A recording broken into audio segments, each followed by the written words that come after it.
Eh bien, bonjour à tous et bonjour à tous et toutes. Moi, je suis Claire Le Proust. On m'a proposé avec plaisir de venir animer cette table ronde sur, finalement, quand on est sur le terrain et qu'on fait des reportages, qu'on fait de l'info, qu'on va au contact des populations, etc., quel impact on a? Est-ce qu'on rêve d'avoir un impact? Est-ce que c'est une utopie ou est-ce que c'est réel, finalement?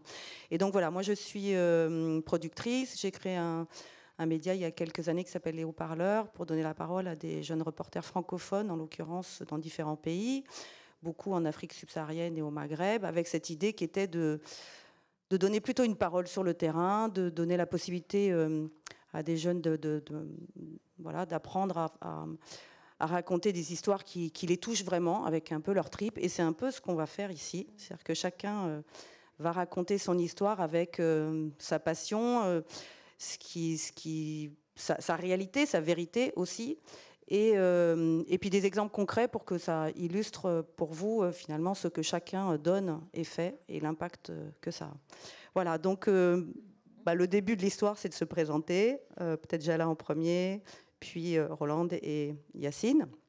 Voilà, vous présentez, c'est vous et le média ou l'organisation que vous représentez. Et puis ensuite, on va rentrer un peu dans le cœur du sujet. Bonjour à tous et à toutes. Je vais m'exprimer en langue arabe, si vous le permettez.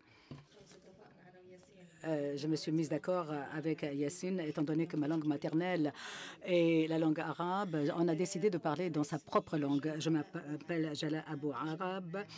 Et je suis de Naplouse et je suis donc directrice en chef de 12. 12 en langue arabe, ça veut dire straightforward, c'est-à-dire tout droit, aller tout droit. Et ce mot signifie exactement le contraire de la corruption, à savoir s'il y a par exemple un politicien qui va à droite, on dit qu'il est 12 et s'il ne l'est pas, on dit qu'il n'est pas 12. Donc, il y a une portée beaucoup plus large à ce mot, ce qui nous a permis de créer cette institution. Nous travaillons dans des domaines que nous abordons assez régulièrement. Vous entendez parler de Jérusalem et de Ramallah, mais nous autres, nous travaillons dans des villes qui n'existent pas au sein de la publicité, c'est-à-dire Naplouse et également Hébron et d'autres villes. Merci, je suis Rolande Diatoubé Aziaka. Je suis togolaise. Je suis née dans un tout petit village au bord du lac Togo qui s'appelle Keta Akoda. Ça fait rêver déjà. Voilà. Et dans la partie sud, dans la région maritime du Togo. Et toute petite, j'avais cette passion pour le journalisme.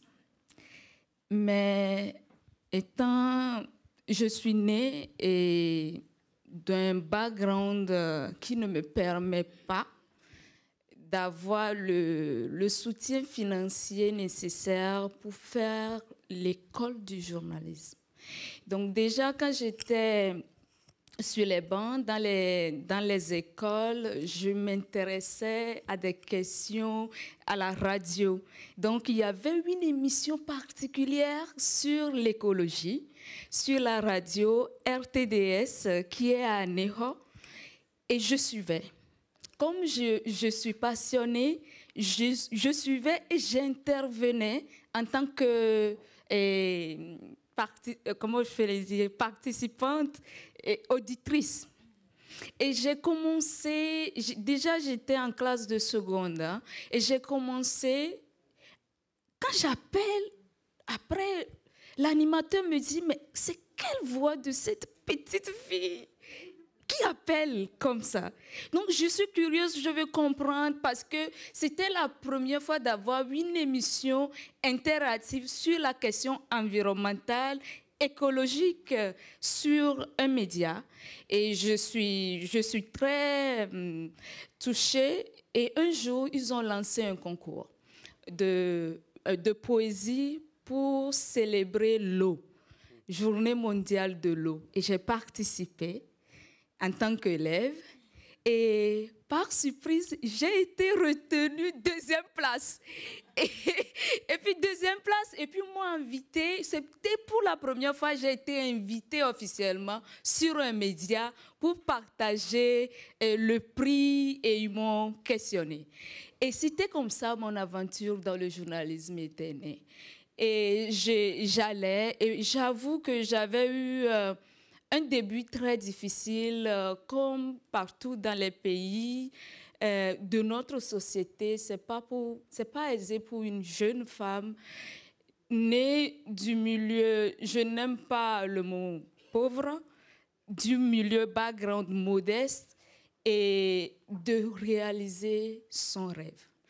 Donc, j'ai commencé comme ça et j'allais. Et finalement, on m'a donné une tranche d'intervenir en tant qu'élève pour faire l'éco-citoyenneté dans les écoles. C'était comme ça et j'ai poussé ma passion. Quand j'ai eu mon bac, je n'avais pas les moyens, donc j'ai fait l'anglais à l'université. Mais je n'ai pas arrêté. En étant à l'université, j'ai demandé des stages dans les organes de presse. Donc, j'ai commencé maintenant à m'intéresser à la presse écrite. Donc, j'ai fait la presse écrite et après, j'ai fait un quotidien. Et les directeurs ont vu en moi quelque chose de particulier. Ils m'ont positionné sur les questions environnementales. Donc, je faisais des reportages, j'écrivais sur l'éco-citoyenneté dans les médias. Après, j'ai fait la télé. De la presse écrite à la télé. Et là, j'étais plutôt sur une revue de presse et suivie de débats. Et j'ai appris aussi à faire des reportages vidéo. C'était par là est né, mais ce qui me manquait, c'est un espace d'expression en tant que femme, en tant que jeune femme, parce que le panel précédent sur le genre et médias, je l'ai subi. Et je me sentais frustrée de ne pas avoir un espace pour l'expression. C'est là est née Éco-Conscience TV. Et je l'ai trouvé dans le numérique en utilisant juste au départ la chaîne YouTube. J'ai créé la chaîne YouTube et c'était en 2015 avec l'ambassade de France et je dis, il y a la COP21, il y a beaucoup de mobilisation. À l'époque, on parlait déjà de l'élaboration des CDN. Qu'est-ce que c'est que CDN? Personne n'en parle. Donc, j'ai pris ma caméra et puis j'ai écrit au SCAC et j'ai dit, je veux une intervention, une interview avec vous, expliquez-nous qu'est-ce que vous mettez dans CDN. C'était comme ça et d'un seul coup, comme magie, j'ai interviewé le SCAC. Après, c'est l'ambassadeur lui-même de l'ambassade de France. Et après, c'est l'Union européenne. Après, c'est l'ambassade d'Allemagne. Et puis, ça a fait du buzz. Et après, avec ça, on s'est dit non. Il est important d'avoir un média spécialisé sur ces questions au Togo et en parler. C'était comme ça est né Éco-Conscience. On l'a restructuré. Stop, pour garder le suspense. Voilà. Merci, quel storytelling. Bonsoir. Bonjour. Alors, si je vais opter pour parler en français, non mais je veux dire juste Radingol Rer Jomla. Si j'opte pour parler à ma langue maternelle, ça va être amazigh. Pour faire l'interprétation, je vais choisir de parler en arabe, aussi parce que c'est aussi ma langue maternelle. Je viens du Maroc et de Marrakech et de la région. Et il y a beaucoup de gens qui parlent amazigh, purement amazigh. C'est la langue locale de la région. Sabah al-khair. Bonjour, je vous salue tous, mes amis et amies. Je m'appelle Mohamed Yassine Abbar. Je suis chef donc de l'association de l'initiative citoyenne et je coordonne une association qui s'appelle Cash Radio. Cette radio est une radio qui est dynamique, qui est née au Maroc et avec donc le printemps démocratique ou Donc le printemps arabe, à savoir qu'il y a beaucoup d'initiatives au niveau des médias pour transmettre et faire entendre donc les jeunes en ce qui concerne, par exemple, l'égalité, également les droits de l'homme. Cette expérience également a existé en Tunisie, la Tunisie qui a créé un cadre légal pour protéger ces associations. Au Maroc, on a créé une certaine dynamique en même temps que nos amis en Tunisie, en Algérie et en Libye, afin de donner une impulsion à cette initiative. Donc, cette initiative qui s'appelle Cash Radio. Et moi, personnellement, je travaillais à l'époque je ne travaillais pas forcément dans les médias. J'étais étudiant, chercheur, et par la suite, j'étais chercheur au niveau de l'université. Et je n'intéressais nullement aux médias qu'à travers ces initiatives, car je considère aujourd'hui que les plateformes de l'information sociale, donc ces plateformes peuvent réaliser un développement démocratique, car ces plateformes s'intéressent à l'approche des citoyennes et citoyens. Et je pense que c'est le phénix de l'informatique, ce phénix qui renaît de ses cendres, et c'est la radio, et toujours la radio. Donc, nous avons essayé de donner un élan à cette initiative au niveau de la radio. Et pour ne pas m'emparer de votre temps, je dirais... Je pose la question, est-ce que nous avons fait bouger les choses au sein de nos sociétés afin d'entreprendre des choses? Je pense que les choses ne sont pas linéaires, mais au sein d'un cercle. Mais nous essayons toujours et nous espérons toujours, en fait. Parce que parler d'impact, il y a le court terme, ce qui est visible, ce que vous avez capté par des anecdotes, des histoires, et puis il y a le plus long terme. Est-ce qu'on peut déjà, racontez-moi ce que vous avez pu faire, voilà, dans les mois, les années qui ont précédé, et où vous avez dit, voilà, là, on sent qu'on a eu un impact. Voilà, ça peut être 2 histoires, hein. Ça peut être 3, mais pas trop longues.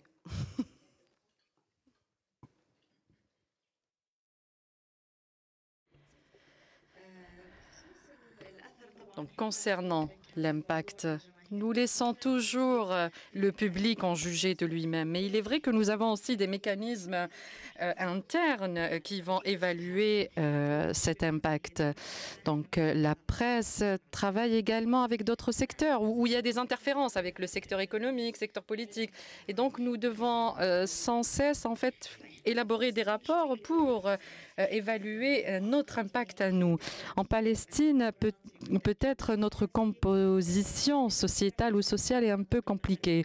Donc nous avons un Parlement qui n'œuvre plus depuis un peu plus de 16 ans. Donc l'inexistence d'un Parlement actif signifie que personne ne représente les citoyens dans ces instances qui représentent les citoyens. Cela, donc, en fait, a fait que les services que nous rendons ou les services à destination du public sont incomplets. Et donc, l'organisation parlementaire et l'organisation législative également. Et nous, en Palestine, nous avons donc des communes, ce sont les communes, mais aussi les assemblées ruraux qui gèrent les citoyens palestiniens. Nous essayons toujours de proposer des services qui sont compatibles avec notre réalité politique. Notre mot-clé ou notre ligne conductrice étant l'innovation. Nous avons tous appris dans les écoles du journalisme que le journaliste ne doit que soumettre l'information. Par contre, nous, en Palestine, nous avons peut-être innové et nous avons créé une école qui se conforme aux besoins des citoyens. Parce que finalement, le journalisme est un service public. Donc, nous ne pouvons pas sélectionner les thématiques que nous traitons. Et puis, nous avons donc mis en place un ensemble de services. La réalité palestinienne est étudiée dans les conférences qui visent les étudiants en matière de journalisme. Vous allez voir en fait qu'il y aura des jeunes qui seront présents aussi, et des plus jeunes, même des plus jeunes qui vont œuvrer en matière de ces médias informels. C'est quelque chose que nous voyons. Mais l'égalité ou le nombre entre masculin et féminin, il est vrai qu'on n'a pas encore atteint cette égalité.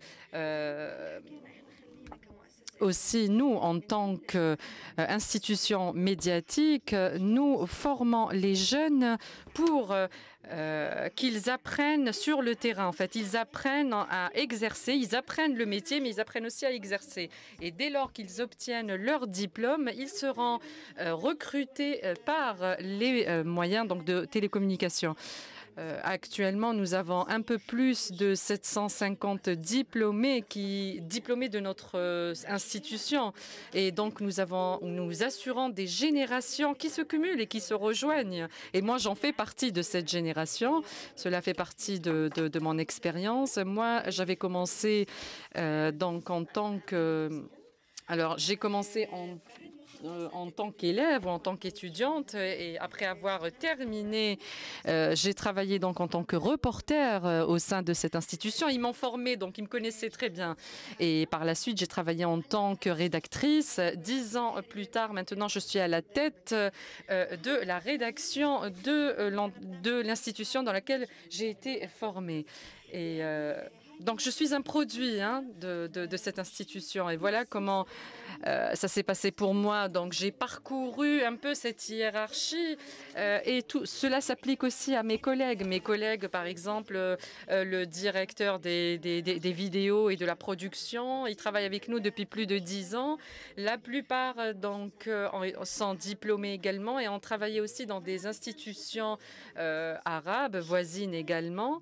Le second volet ayant trait à la relation entre le citoyen et le responsable.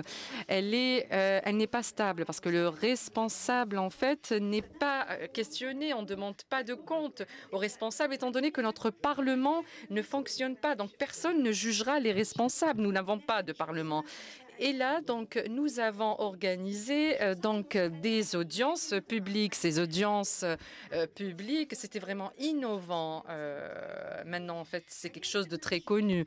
Nous avons décidé donc de convoquer les citoyens avec les responsables, mais on ne les convoque pas comme s'ils assistaient à une conférence. Pas du tout. Nous préparons les citoyens 2 à 3 mois à l'avance. Et nous commençons en fait à publier donc des rapports, nous encourageant les citoyens, nous leur disant que probablement ils détiennent des informations plus même que les informations détenues par les dirigeants, qu'ils ont en leur possession des connaissances mais aussi des informations. Et donc on a vraiment des outputs à la fin de ces audiences très fructueux. Nous avons par exemple géré concernant la crise d'eau que nous vivons dans notre région. Nous avons décidé donc d'organiser un tribunal.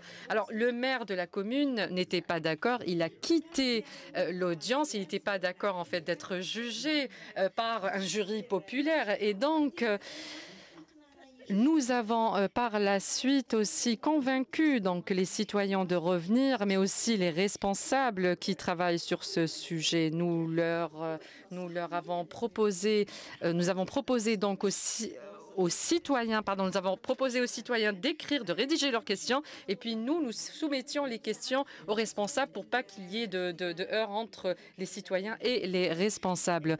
Aussi, la circulation au sein de la ville, les outputs, en fait, ont démontré qu'il nous fallait une nouvelle politique de la circulation dans notre région. Donc, la nouvelle politique était pire que la première, mais nous l'avons quand même suivie et nous les avons avons convoqué à nouveau pour que les outputs soient corrigés parce que les résultats n'étaient pas satisfaisants. Nous avons donc organisé à nouveau la circulation. D'autres affaires aussi pour lesquelles nous avions organisé ce type d'audience et nous avons vraiment ressenti que le journaliste, tout en respectant sa déontologie, son éthique, pouvait intervenir et avoir un impact réel sur la société. Juste du journalisme, démocratie participative. Oui. Voilà. De mon côté, je veux parler en termes d'impact au niveau personnel et de la société.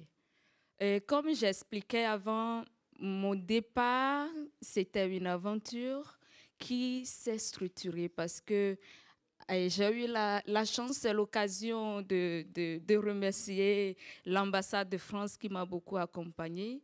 On a lancé Éco-Conscience TV en tant que projet média citoyen au Togo. Et je veux souligner quelque chose de très important, c'est le soutien politique que j'ai eu à l'époque.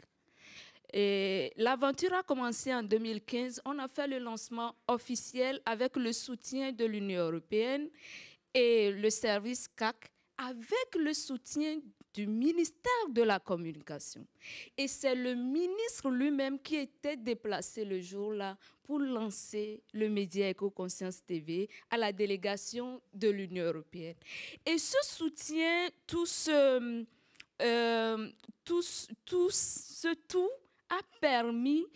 m'a permis d'avoir la crédibilité en tant que jeune femme qui a osé lancer un média. Ce n'était pas évident, et surtout avec le numérique et avec la thématique écologique à l'époque. Maintenant, ça a pris et on est devenu un modèle.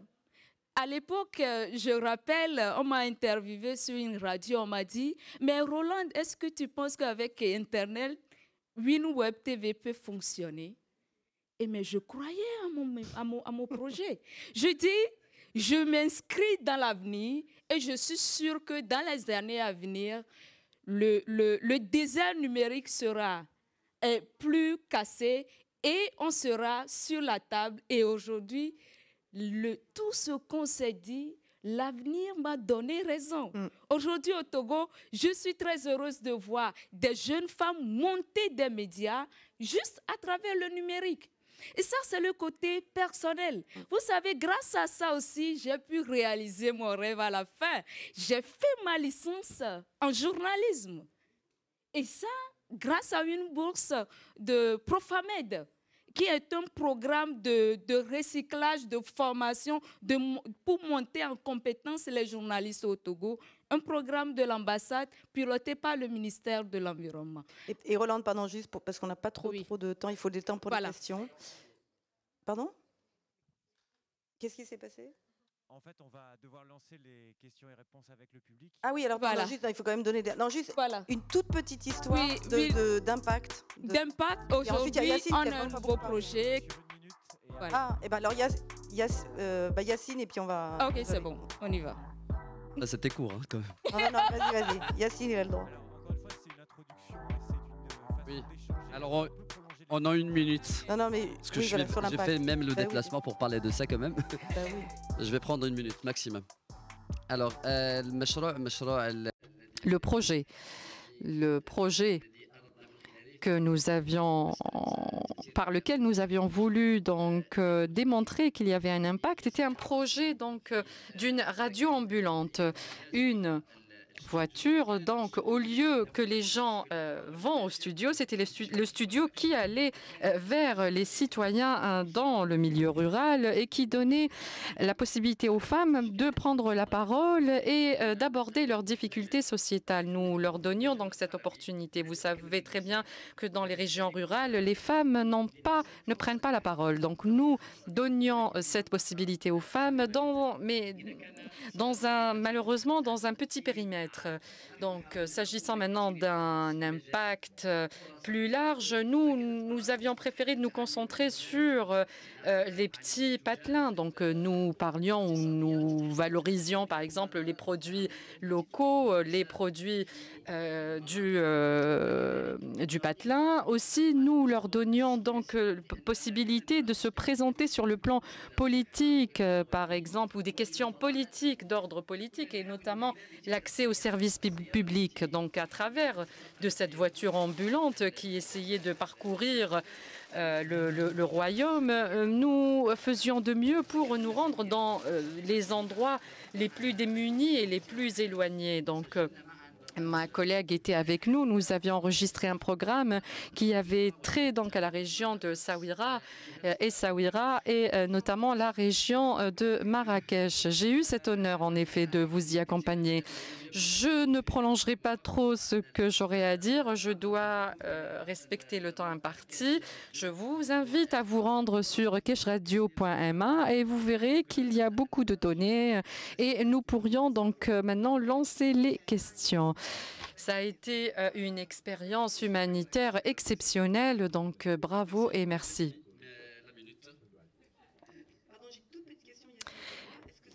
C'était une caravane pour faire en sorte que les gens apprennent à faire, se filmer, faire des petits reportages, ou au contraire aller chercher des témoignages? Aller chercher des témoignages, Ah, okay. Effectivement. Apprendre aux gens de parler dans la radio à l'intérieur d'une radio avec du matériel. Voilà, les deux. Mais on évitait de filmer les gens parce que c'était pour eux parler dans la radio et à l'intérieur, c'était assurant et il y avait vraiment un espace de débat avant. Chouette. Okay. Oui, et c'est ça qui était très important. Mobile. Et on a, juste parce que je dois signaler ça, comme le minivan il circule dans la région, on était obligé, pour la compensation de CO2, de ramener avec nous des palmiers et des oliviers pour planter par les femmes. Et c'était ça, pour nous, l'objectif qui était très important. Et le minivan, il est aussi il y a un panneau solaire pour éviter vraiment l'émission de CO2. Voilà. Bah heureusement qu'Yacine a parlé. Ouais. Et puis alors ce minivan, c'est vraiment un danger incroyable parce qu'une fois qu'on y met le pied, on ne veut plus en sortir et on se dit mais qu'est-ce que je fais moi aller dans mon studio radio? Mais je suis bien moi là au Maroc. C'était une très très belle expérience et merci à vous tous parce que effectivement on voit comment chacun à votre niveau vous arrivez grâce à vos initiatives à changer, à impacter, à conscientiser. Merci infiniment pour cette table ronde très inspirante. On va passer aux questions. Vous pouvez les applaudir, hein, vous pouvez, ils le méritent. Ils le méritent vraiment. Alors, qui souhaite poser une question? Ah.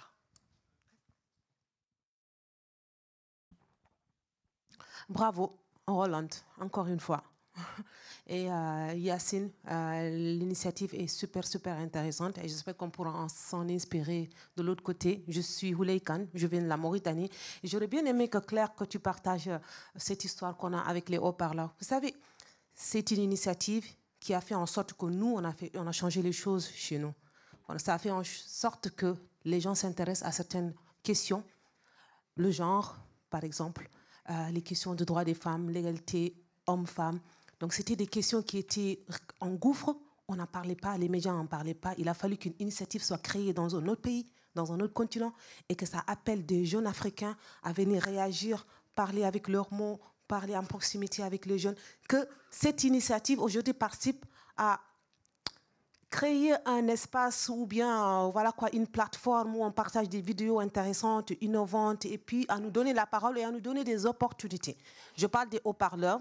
Je fais partie de ce réseau francophone depuis 2015. Je fais partie des doyens des haut-parleurs.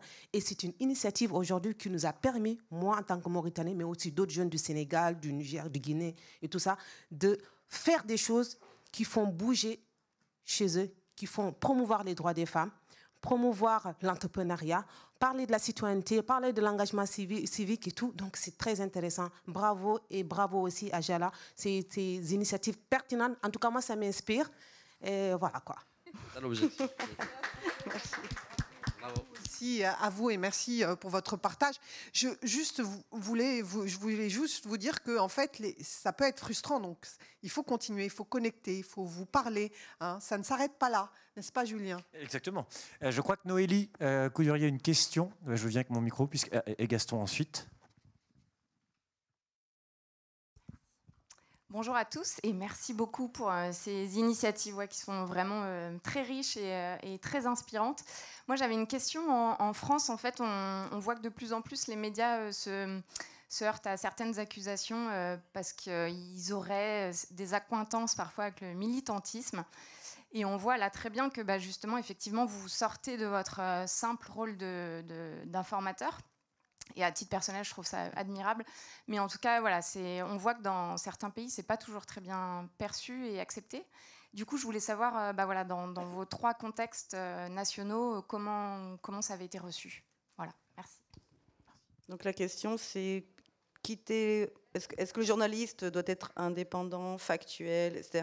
Ou dans les exemples que vous avez traduits, vous allez vers plus d'engagement, plus de militantisme? Comment je à ça? Peut-être on peut commencer par Yacine. Ah oui, heureusement. Et comment c'est perçu au moins.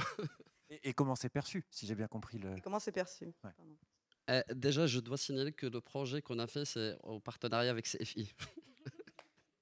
Ah oui, donc tu peux pas je parler. ne l'ai pas dit, hein. C'est très important. Donc c'est un partenariat avec CFI et c'est la première fois qu'on fait une étude d'impact sur un projet de CFI. C'était le projet Éco des voix féminines. Je salue Alors qui est là, qui a aussi piloté avec moi l'étude.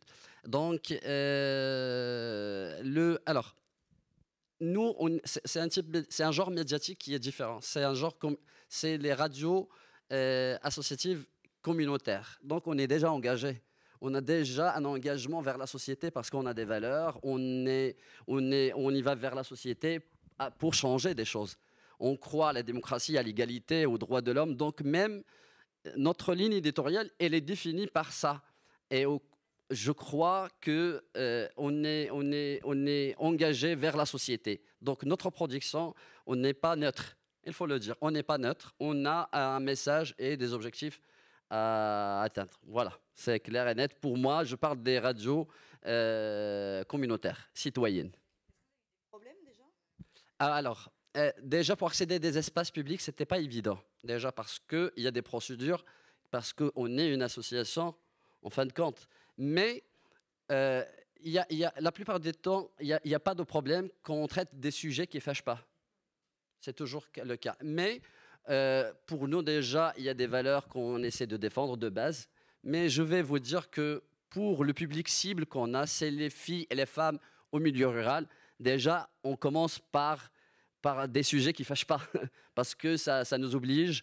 C'est les problèmes socio-économiques, on parle des problèmes de l'accès aux droits et à la justice et à la santé.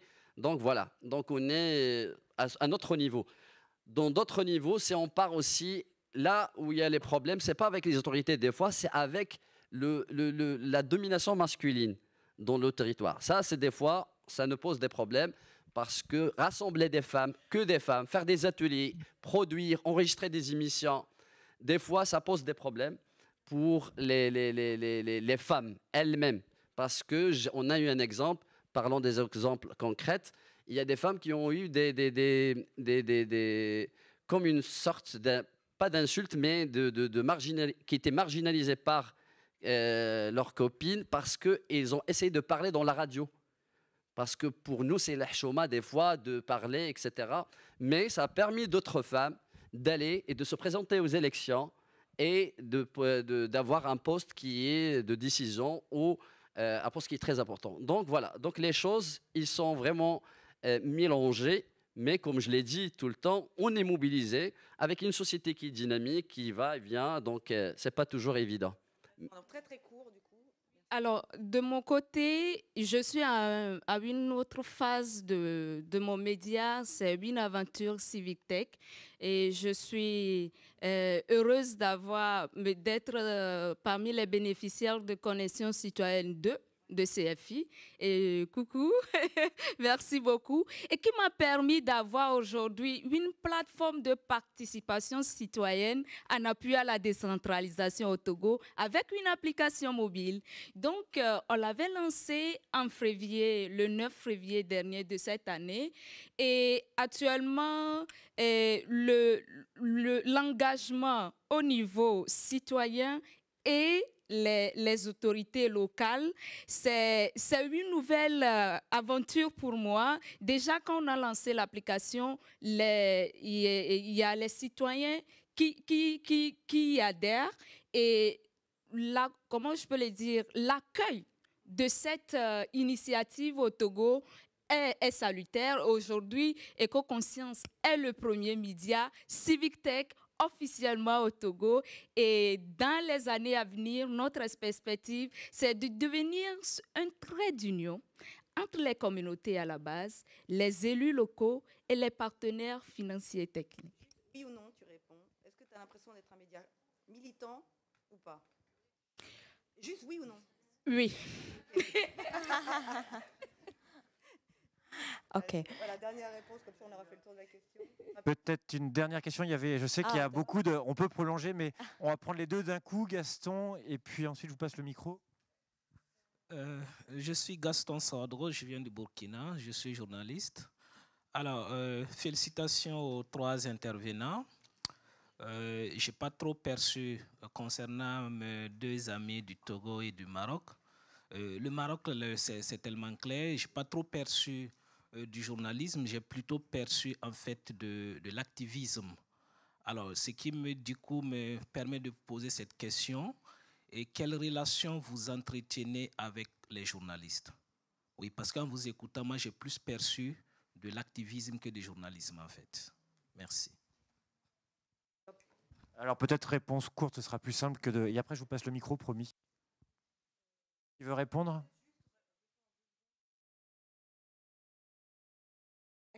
Non, mais comme ça on l'a en tête. Vas-y, allez-y. Please, we can answer the question. Donc, votre question est légitime.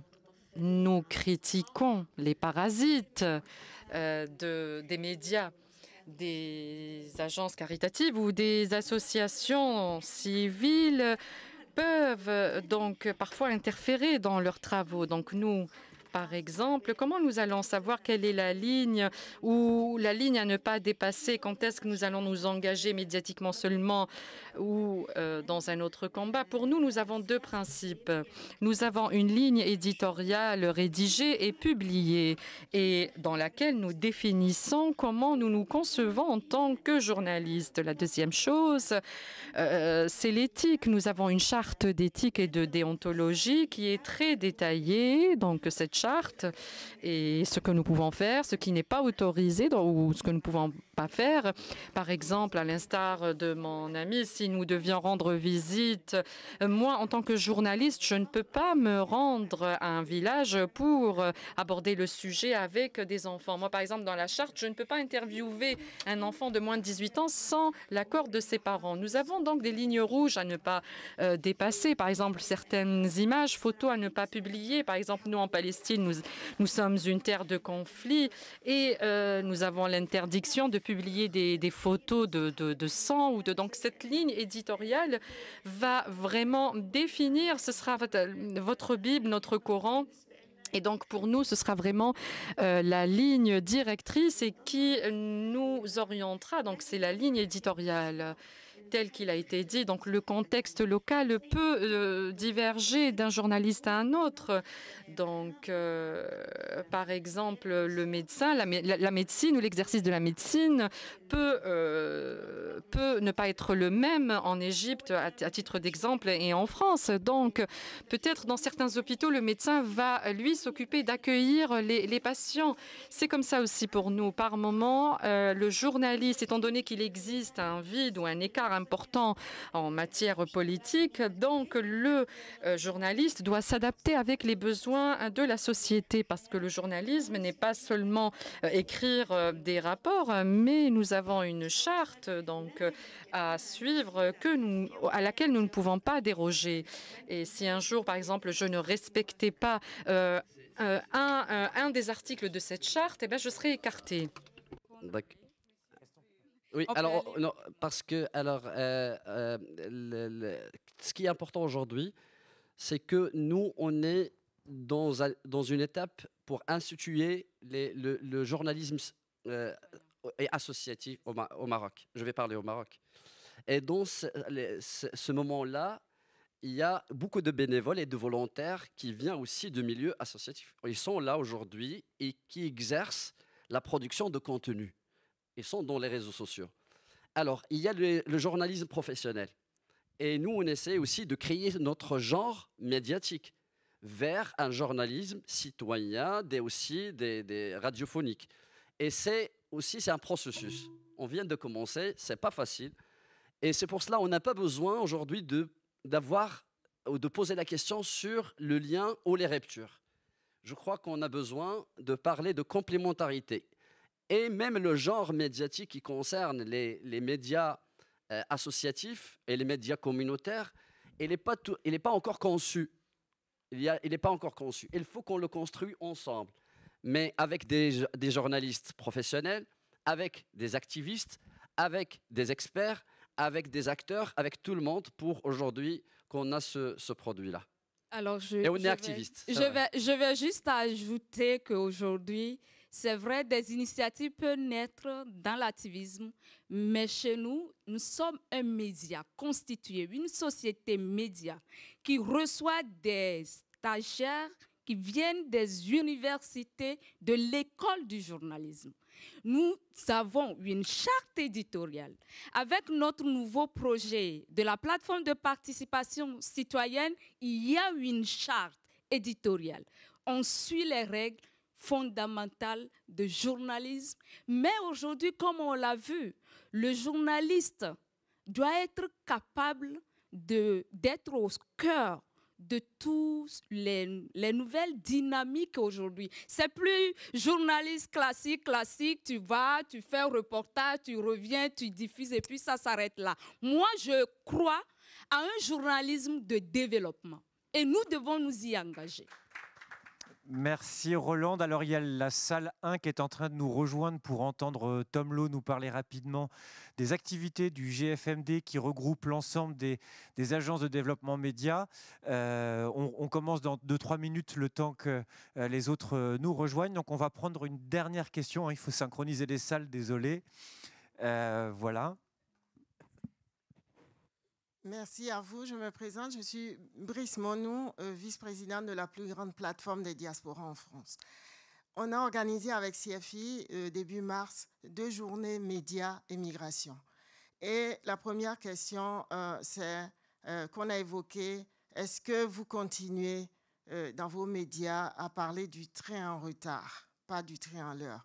Je dis, on est revenu dessus parce qu'on a remarqué qu'au niveau migration, c'est toujours le côté négatif, trafficking et tout, mais tout ce qu'on fait diaspora en positif, on n'entend pas. La deuxième question, c'est quand vous êtes accompagné pour former les journalistes, est-ce que vous adaptez? Est-ce que vous faites ensemble pour adapter selon les dynamiques sociales du pays pour que le travail soit un peu plus performant? Il y a toujours des commandes. Des commandes, ici en France, les journalistes disent, c'est des commandes du gouvernement, forcément de la Commission européenne. Mais quand vous vous rapprochez de vos gouvernements, vous n'avez pas peur d'être un peu plus influencé, d'être téléguidé par les soutiens que vous avez. Merci.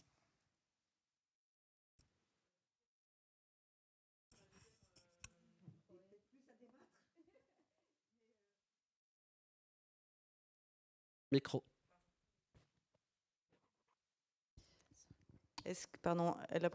La deuxième question est plus à débattre, je disais.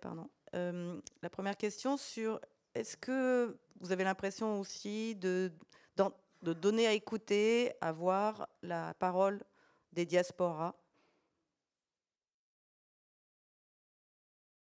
Ah, c'est pas ça. Oui, bien sûr. Alors, je vais essayer, c'est pas facile aussi. C'est comme nous en sociologie, on dit il y a la sociologie du jour, mais il n'y a pas la sociologie de la nuit. Il y a la sociologie des pauvres, mais il n'y a pas la sociologie des bourgeois. Effectivement, parce qu'on rapproche aussi des sujets qui concernent l'actualité. Mais moi, je vais comme ça répondre à la deuxième question aussi, en même temps. Alors, je crois que dans nos pays, il y a un manque énorme de diagnostics et de statistiques. C'est-à-dire, pour vraiment traiter des sujets, il nous faut vraiment aujourd'hui des études de terrain. Et aujourd'hui, les médias, et je parle des médias aussi communautaires, aujourd'hui, ils ont besoin de ces études de diagnostic. C'est à travers ça qu'on peut faire sortir les thèmes et les sujets d'urgence. Je crois qu'il y a beaucoup d'institutions au niveau, par exemple, en France, en Europe en général, mais ça manque ces formes-là de diagnostic. Pour notre projet, par exemple, on a commencé le choix des thématiques à travers une étude de diagnostic avec les femmes. C'était des ateliers au début. Donc, ce n'est pas facile. C'est pour cela que aujourd'hui, ce qu'il faut aussi recommander ou proposer comme recommandation, il faut des observatoires, il faut des institutions de production scientifique, des chiffres et des statistiques locales au niveau de la commune, au niveau de la ville, qui peut aider. Et je vais donner un exemple de la ville de Porto Alegre, au Brésil. Ils ont une institution locale de la commune qui produit des données. Et bien sûr, ces données-là, ils peuvent être utiles soit pour les médias, soit aussi pour les décideurs politiques. Alors, voilà. Pour ajouter, dans mon cas, je m'inscris plus dans le journalisme de solution. Et aujourd'hui, avec l'urgence climatique, écologique, et les 3 piliers du développement durable, social, environnemental et économique, la diaspora a un grand rôle à jouer. Et notre diaspora font beaucoup d'initiatives à la base quand ils reviennent. Il faut aujourd'hui mettre en valeur et réécrire l'histoire, le récit, pas seulement négatif, mais le positif des initiatives d'impact et de cette mobilité croisée entre la diaspora et les locaux. Voilà. Tout à fait. Peut-être pour conclure, moi je trouve qu'on pourrait conclure sur est-ce qu'elle a un rêve?